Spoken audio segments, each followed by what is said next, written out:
My adventurous and optimistic Sagittarius friend. Hello and welcome. My name is Mina, and I'm here to offer you a 3-card reading exploring the themes of you, your path, and your potential. I invite you to consider what the reading reveals about possible challenges, opportunities, and personal growth for the week ahead. Take a deep breath, rest your mind, and let's see what the cards have to share with you today.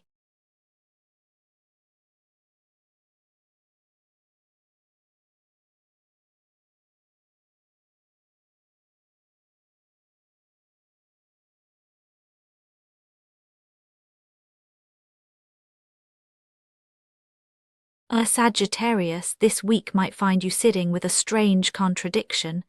You're known for reaching, for risking, for that spark of hunger for what's just beyond the next horizon.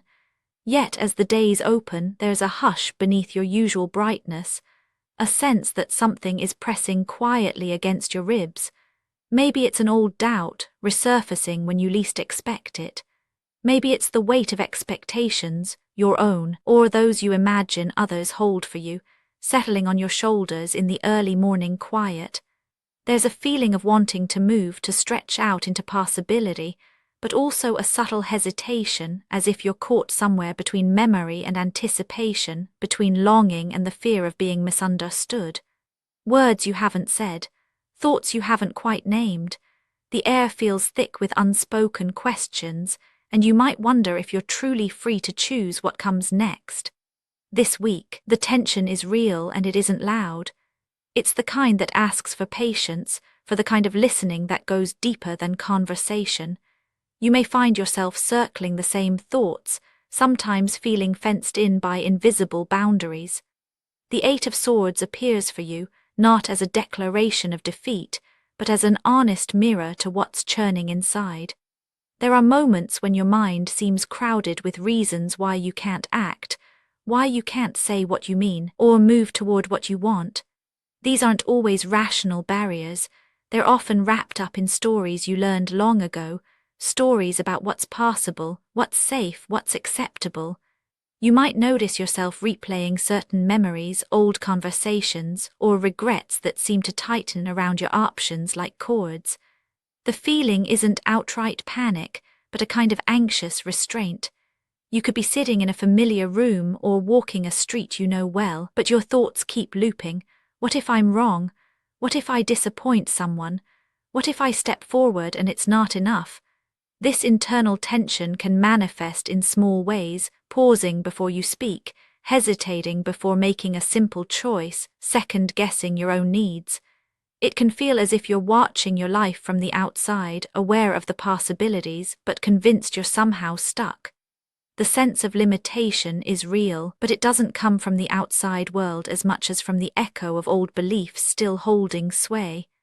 You might notice yourself getting frustrated, or maybe just tired of the looping, tired of the caution, tired of feeling like you're waiting for the right moment that never quite arrives. Yet beneath all that, there's a quiet wisdom. You know, even if you can't always articulate it, that these boundaries are not as solid as they appear. There's a part of you that senses the door is unlocked, even if your mind insists it's closed. This subtle awareness is the first crack of light, even on a week when the shadows feel strong. From this inner place, the week's events and interactions begin to take shape. The sense of being stuck isn't just a state of mind, it colors how you move through the world, how you interpret what comes your way. The urge to break free, to feel lighter, starts to build. And yet, the very stories that hold you back can pull you into familiar patterns, almost without you noticing. The friction emerges as you try to move in new directions, only to find yourself circling back to old ground, re-engaging with the people and memories that first shaped those beliefs. This tension between wanting to move forward and feeling pulled backward is subtle, but it shapes the path ahead. You may notice old friends cropping up, either in actual encounters or simply in your thoughts. Memories of simpler times, moments when you felt understood or safe, rise to the surface. There's comfort there, but also a kind of inertia. The past feels close, and you might feel both drawn to it and restless inside it. The choices before you are colored by nostalgia, by the desire to return to a place or a feeling you once knew. Yet, at the same time, the friction of not quite fitting into those old roles anymore begins to grow. The week invites you to feel this pressure, to notice how much of your current struggle comes from the push and pull between old safety and new desire. The Six of Cups brings a gentle, almost bittersweet energy to your path. The pressures you feel are not loud or urgent, but they are persistent. Invitations to revisit the past come in small, everyday ways, through a song, a scent, a conversation that takes you back. Sometimes this feels soothing, as if you could rest in the memory for a while. Other times it's a reminder of how much you've changed and how the world has changed with you. There's momentum here, but it's the kind that moves in circles rather than straight lines. You might find yourself repeating small rituals from earlier years or seeking comfort in familiar places, even as a part of you yearns for something different. The friction comes when you realize that what once felt like home is now just a resting point on a longer journey. Events this week may ask you to choose between reaching for something new or settling for what's known, between risking vulnerability or holding onto old certainties. The choices are rarely dramatic. They unfold in the quiet moments, the hesitations, the gentle pull of memory. You may feel pressure to conform to expectations that no longer quite fit, or to slip back into a version of yourself that feels outdated. Yet the path is not about rejecting the past, but about recognizing its influence. Every step you take is shaped by what came before, but the ground beneath you is changing. The friction, the momentum, the gentle tug-of-war between nostalgia and desire, these are the forces that shape your experience now. The possibility for change is real, but it depends on what you do with the awareness rising in you. Growth isn't automatic. It asks for a kind of presence, for a willingness to sit in the discomfort of not knowing, to question what you've always assumed. The potential of this week isn't hidden in dramatic shifts, but in the subtle, conscious engagement with your own inner landscape. If you notice the ways you hold yourself back, if you feel the push and pull of the past, then you're already at the threshold. What comes next is shaped not by force, but by the quiet courage to look at what's really there. Here the moon emerges, not as a spotlight, but as a gentle, uncertain glow. The invitation is to move through the fog, to let yourself be curious about what you don't yet understand. The moon's energy is never about clarity or certainty. Instead, it asks you to make room for ambiguity, to trust that even when you can't see the whole path, you are still moving. Growth comes from allowing mystery, from accepting that the answers you seek might not be available right now. This is not a passive state. It's a kind of active surrender, a willingness to feel your way forward when the old maps no longer apply. Under the moon, your potential reveals itself quietly. You may find yourself more attuned to your dreams, your intuition, the subtle shifts in your own emotional weather.